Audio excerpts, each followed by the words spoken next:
Hello and welcome everyone, especially class 9th and all others. After this Diwali, we are going to start this chapter number 13 and the name of this chapter is Why do we fall ill? ठीक है, हम बीमार क्यों पड़ते हैं, बीमारी, health और disease क्या होती है उनके बारे में देखते हैं। चलो जी स्टार्ट कर लेते हैं। We have all heard of the earthquake in Latur, Bhuj, Kashmir, etc. or the cyclone that lashed the coastal regions. हम बहुत सुनते हैं जो लातूर के अंदर, भुज और कश्मीर के अंदर भूकंप आए हैं, और जो कोस्टल रीजन है जहाँ पे समुद्र के से लगने वाला इलाका होता है ना, समुद्र के पास वाला, तो वहाँ पर साइक्लोन चक्रवात आते हैं तो उनसे क्या कैसे इफेक्ट होते हैं लोग, तो उनके बारे में हम सुनते हैं। Think of as many different ways as possible in which people's health would be affected by such a disaster if it took place in our neighborhood. तो आप ऐसे कल्पना करो कि अगर हमारे आसपास के इलाकों के अंदर ऐसी कुछ आपदाएं हो जाती हैं, जैसे भूकंप आ जाता है, सुनामी आ जाती है, तो क्या होगा, इससे लोगों की जो हेल्थ है वो कैसे प्रभावित होगी, कैसे अफेक्ट होगी। ठीक है, इसके बारे में देखते हैं, सोचो। इसके अलावा how many of these ways we can think of are events that would occur when the disaster is actually happening. जब सच में ऐसी कोई आपदा आ जाती है तो उससे हमारे स्वास्थ्य किस तरह से, कौन कौन तरीके से बिगड़ता है। जैसे मान लेते हैं कहीं पर भूकंप आया, तो भूकंप आएगा तो क्या होगा, कई तरह के जहाँ पर उनके मकान वगैरह बने हैं वो गिर जाएंगे, मकान गिर जाएंगे, कई को चोटें लगेगी, कई तरह के लोग दब जाएंगे, मर जाएंगे। तो इस तरह से उनकी हेल्थ बुरी तरीके से प्रभावित होती है। ठीक है, फिर how many of these health related events would happen long after the actual disaster but would still be because of the disaster. और ऐसे कौन कौन सी हेल्थ अफेक्ट होती है, हेल्थ प्रभावित होती है जब कोई आपदा आ गई, जैसे भूकंप आ गया, तो उसके बाद कई दिनों के बाद तक जो हेल्थ इश्यूज रहते हैं वो कौन कौन से हैं। जैसे कि जब लोगों के मकान वगैरह भूकंप के अंदर गिर जाते हैं, उनकी इकोनॉमी, उनके जो मेन कमाने का सोर्स वगैरह रहता है वो भी चला जाता है। तो भूकंप आने के बाद क्या होगा, भूखमरी बढ़ जाएगी, लोगों के बीच में खाने के लिए भी पैसे नहीं होंगे। तो इस तरह से कई तरह की बीमारियां हो जाती हैं। ठीक है, जो क्या है, लॉन्ग है। How many, what, why would one affect on health fall into the first group. जो हमने ये फर्स्ट ग्रुप पढ़ा था जिसके अंदर आपदा होते वक्त कौन कौन से हेल्थ इश्यूज होते हैं। जिस वक्त कोई घटना, डिजास्टर आता है तो उस वक्त क्या होगा, मौत हो जाती है लोगों की। And why would another fall into the second group. और दूसरा हमने बोला कि कुछ ऐसी बीमारियां होती हैं जो किसी एक डिजास्टर आने के बाद होती हैं। ठीक है, जैसे भूखमरी हो गई, तो वहाँ पर बहुत सारे डिस्ट्रक्शन, बहुत विनाश होने के बाद ही भूखमरी आती है। तो ये दोनों अलग अलग ग्रुप में क्यों है, दोनों हेल्थ इश्यूज हैं, दोनों ही क्या है, बीमारियां ही हैं। ठीक है, तो जो हमारे स्वास्थ्य पर बुरा असर डालती है, तो इनको अपन ने अलग अलग ग्रुप में क्यों डाला है, तो हम इसको समझने की कोशिश करते हैं। When we do this exercise, हमने अभी ये एक्सरसाइज की है, उसके बारे में सोचा है, we realise that health and disease in human community are very complex issue. क्योंकि हमने देखा कि जिस वक्त डिजास्टर था तब अलग कंडीशन थी, और जब डिजास्टर खत्म होने के बाद में और अलग कंडीशन है। दोनों टाइम हेल्थ तो इश्यू है ही, हेल्थ का इश्यू है। तो जो हेल्थ और डिजीज है, रोग और जो स्वास्थ्य है, इन दोनों को समझने के लिए ये दोनों मानव समाज के अंदर बहुत ही कॉम्प्लिकेटेड इश्यू है, बहुत ही विद मैनी इंटरकनेक्टेड कॉजेज। बहुत सारे इनसे संबंधित कारणों के कारण ये काफ़ी कॉम्प्लेक्स इश्यू है। We also realise that the idea of what health and disease mean are themselves very complicated. जब हम ये सोचते हैं इसके बारे में, डिजीज और हेल्थ के बारे में, तो हम ऐसा महसूस करते हैं कि जो हेल्थ और डिजीज है वो अपने आप में बहुत ही कॉम्प्लिकेटेड है। When we ask what causes diseases and how we prevent them, we have to begin by asking what these notion means. जब हम ये पता लगाने की कोशिश करते हैं कि किसी भी बीमारी का कारण क्या है, जब हम ये जानना की कोशिश करते हैं कि कोई डिजीज़ है, उसका कारण क्या है और उसको कैसे बचा जा सकता है। तो सबसे पहले इस धारणा को समझता है कि डिजीज़ होती क्या है, ठीक है? किस तरह से हम अपने आप को अनहेल्दी बोल सकते हैं। चलो देखो, we have seen that cells are the basic unit of organism. Organism जितने भी अलग अलग लिविंग बींग्स हैं, ह्यूमन बींग्स की बात कर लेते हैं, तो हर एक ऑर्गेनिज्म जो बॉडी हमारी बनी हुई है, उनका बेसिक क्या है? सेल। सभी बॉडी सेल से बनी है। Cells are made of variety of chemicals substances.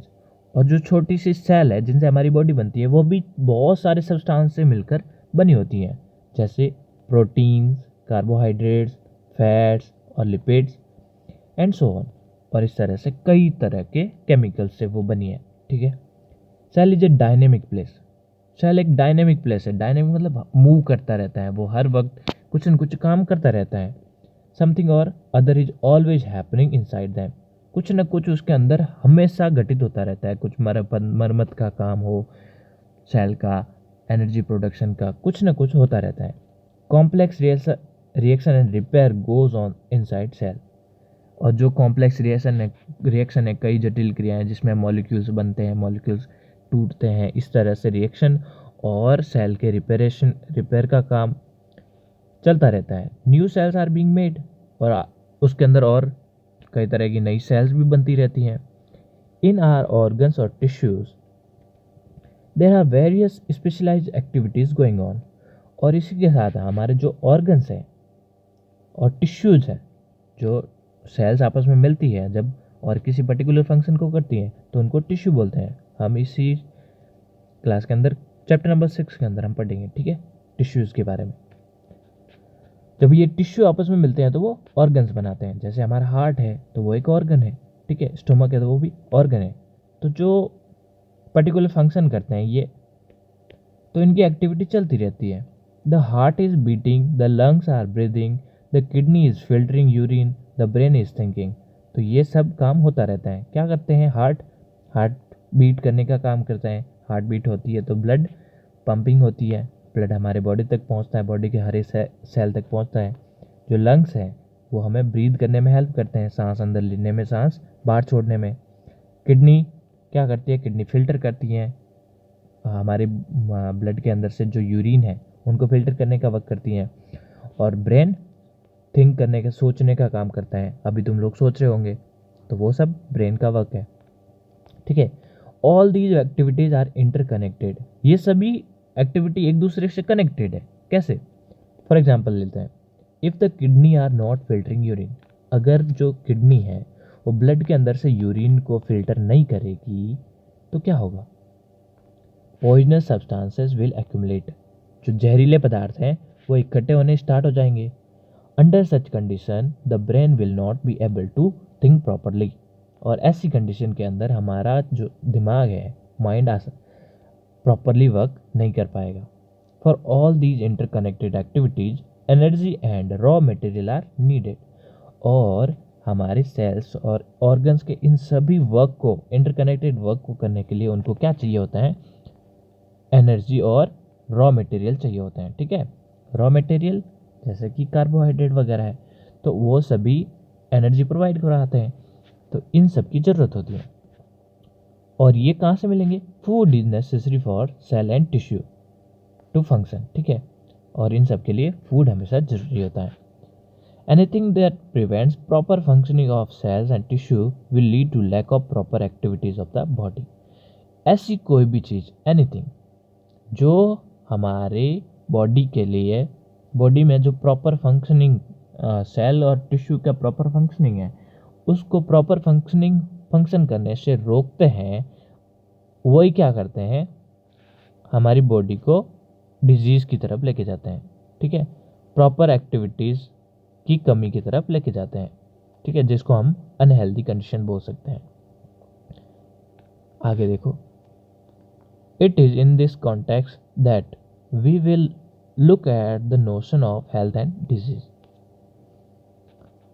हम जो अपन ने अभी देखा है पीछे इंटरकनेक्टेड जो वर्क है इनका, तो इसी पे बेस्ड कैसे हमारी बॉडी प्रॉपर फंक्शन कर रही है, सेल प्रॉपर फंक्शन कर रहा है, तो हम उसको हेल्दी बोलेंगे। तो इसको ध्यान में रख के अपन इसको समझने की कोशिश करते हैं, हेल्थ और उसके डिजीज़ के बारे में। ठीक है, देखो, हेल्थ एंड इट्स फेलियर। सबसे पहले देखेंगे कि हेल्थ का क्या सिग्निफिकेंस है, हमारे लिए हेल्थ कितना महत्व रखती है। हम हेल्दी होंगे तो क्या क्या कर पाएंगे, और नहीं होंगे तो क्या होगा। ठीक है, हेल्थ किसको बोलते हैं actually. We have heard the word health used quite frequently. हमने हेल्थ वर्ड का यूज कई जगह सुना है, कई लोग करते हैं। We use it ourselves as well when we say things like my grandmother's health is not good.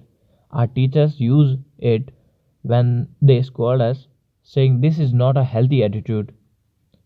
What does the word health mean. देखो, हेल्थ वर्ड का बहुत यूज होता है। जैसे कि हम लोग ऐसे यूज कर लेते हैं कि हमारी जो दादी माँ है उनका स्वास्थ्य अच्छा नहीं है, और कई बार टीचर्स भी ऐसा यूज करते हैं कि तुम्हारा जो बिहेवियर है वो हेल्दी नहीं है, तुम्हारा एटीट्यूड हेल्दी नहीं है।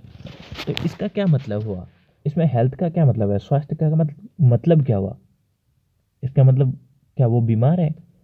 If we think about it we realise that it always implies the idea of being well.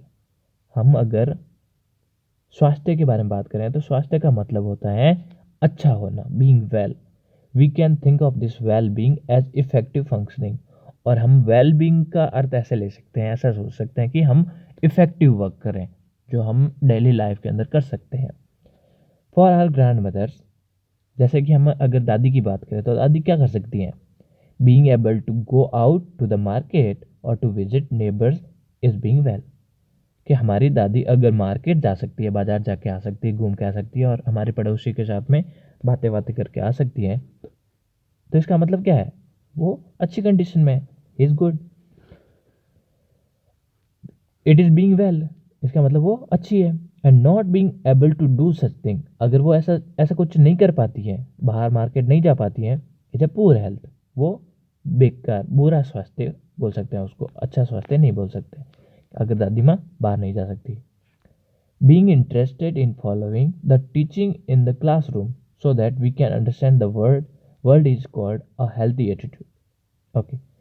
जब हम ऐसा बोलते हैं कि टीचर्स बोलता है बेटा तुम्हारा जो टीचिंग के लिए एटीट्यूड वो हेल्दी नहीं है, तो इसका मतलब क्या हुआ कि अगर आपका ध्यान पढ़ाते वक्त पढ़ाने में इंटरेस्टेड नहीं है, पढ़ाते वक्त जो पढ़ाया जा रहा है उसमें इंटरेस्टेड नहीं है, तो इसका मतलब आपका एटीट्यूड हेल्दी नहीं है। और अगर इंटरेस्टेड है तो आपका एटीट्यूड हेल्दी है।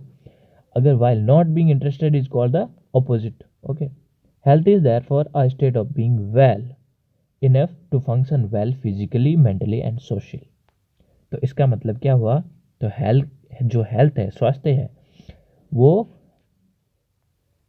हमारा जो फिजिकली है, शारीरिक रूप से और मानसिक रूप से और सामाजिक रूप से तीनों तरीके से अच्छी तरह से वर्क करने को ही हेल्दी कंडीशन बोलते हैं और हेल्थ बोलते हैं। ठीक है, समाज के अंदर भी अच्छा करें, हमारा दिमाग भी अच्छे से काम करे, फिजिकली भी हम अच्छे हों, तो ये सब होगा। देखो, personal and community issues both matter for health.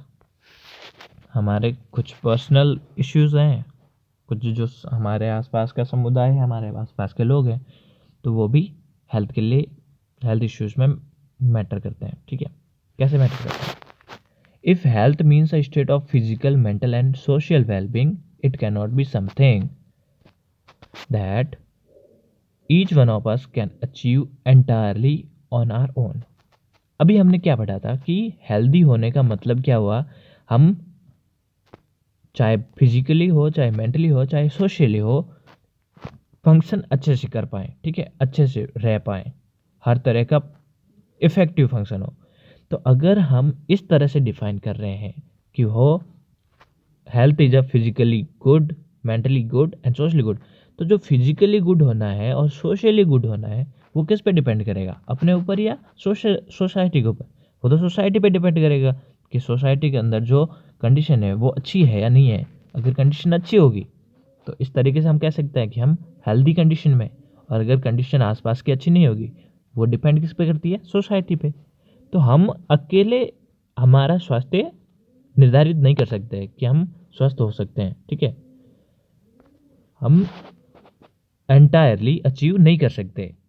The health of all organism will depend on their surroundings. जितने भी ऑर्गेनिज्म हैं, जितने जीव जंतु हैं, लिविंग बींग्स हैं, उन सब का हेल्थ किस पे डिपेंड करता है? आसपास की चीज़ों पर, सराउंडिंग्स पर डिपेंड करता है, ठीक है। और एनवायरनमेंट पर डिपेंड करता है कि आसपास का एनवायरनमेंट कैसा है। The environment include the physical environment. So for example, health is at risk in a cyclone in many ways. अब फिजिकल कैसे अफेक्ट करते हैं फिजिकली? तो जो फिजिकल एनवायरनमेंट है, फिजिकल एनवायरनमेंट माने जिससे हमारी क्लाइमेट चेंज हो जाती है, जैसे साइक्लोन हो गया, तो उसमें साइक्लोन क्या करेगा? कई तरह के हेल्थ इश्यूज पैदा कर देगा, है ना।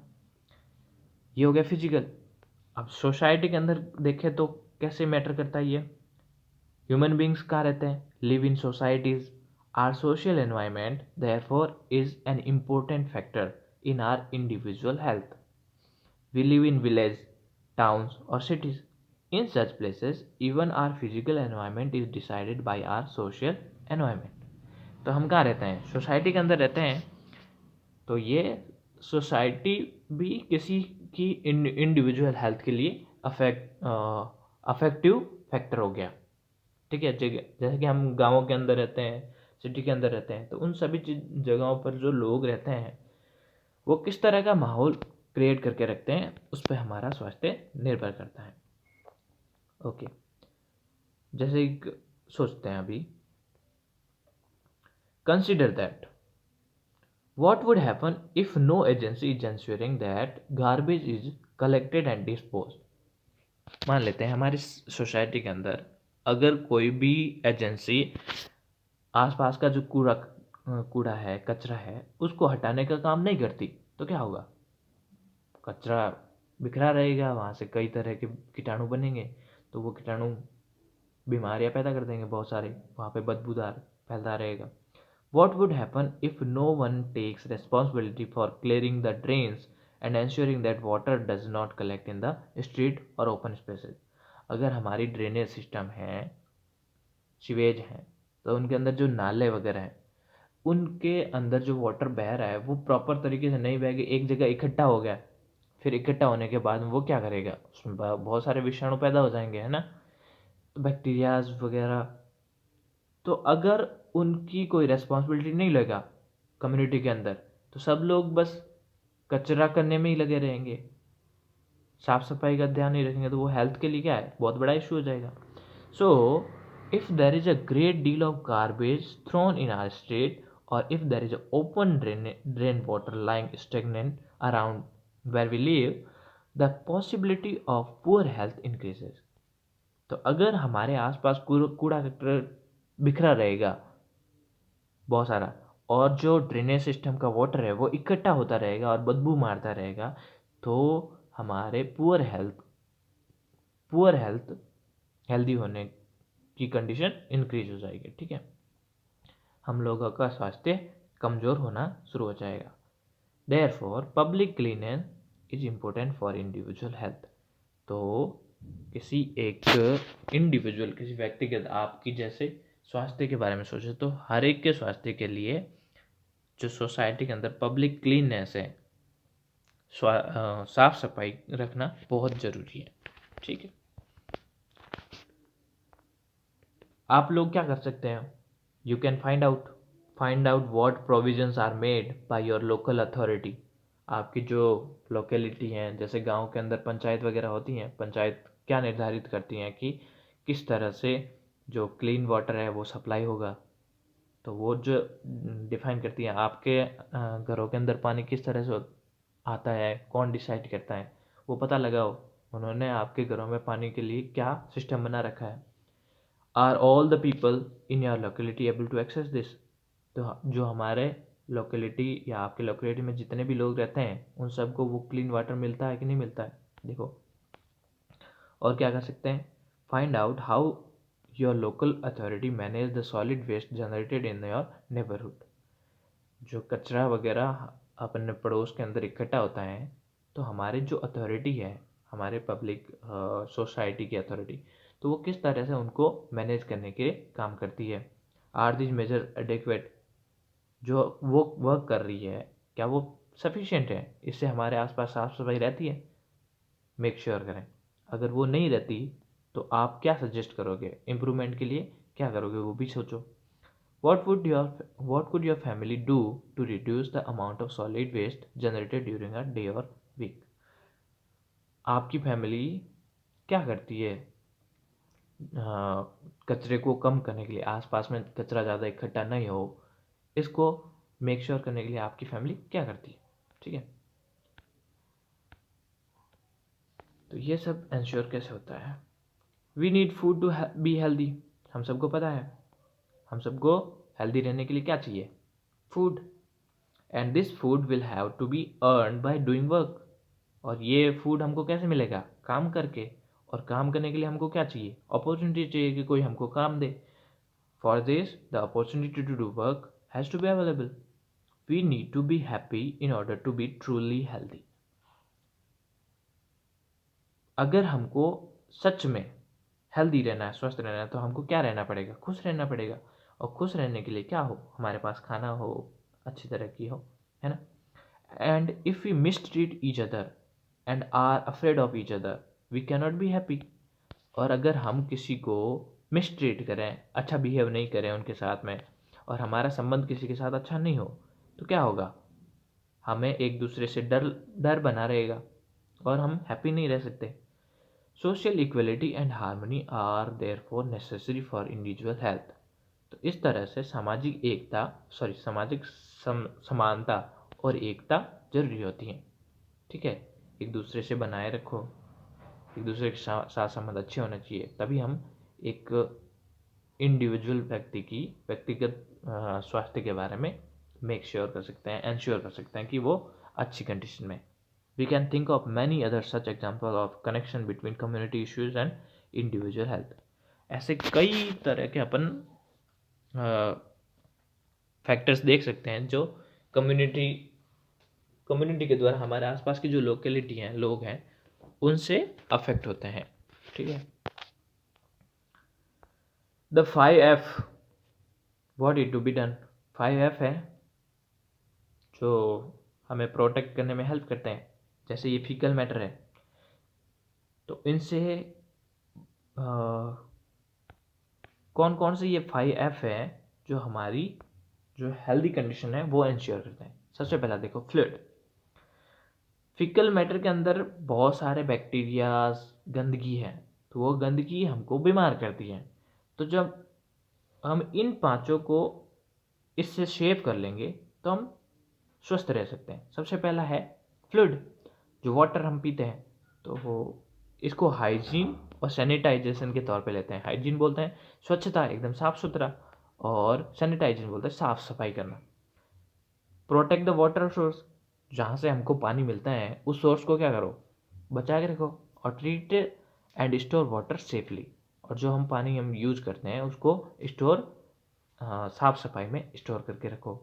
दूसरा, wash hand before preparing and taking food. जब हम खाना खाते हैं और बनाते हैं तो खाना बनाते वक्त और खाते वक्त हमारे जो हाथ है वो धुए होने चाहिए। ये तो हुआ हेल्थ हाइजीन, साफ सफाई, स्वच्छता रखना। और वॉश हैंड आफ्टर डेफिकेशन, और दूसरा, डेफिकेशन के बाद में हाथ धोना जरूरी है। कवर द फूड, फूड को कवर करके रखना। और control flies, cover the food is a hygiene and control flies is sanitisation. Clean vegetables and fruit before use, this is hygiene. Vegetables को अच्छे और फ्रूट्स को धो यूज करने से पहले। और avoid open defecation. Proper drainage system, treatment of water. तो प्रॉपर ड्रेनेज सिस्टम क्या है, हाइजीन है, और treatment of water is sanitisation.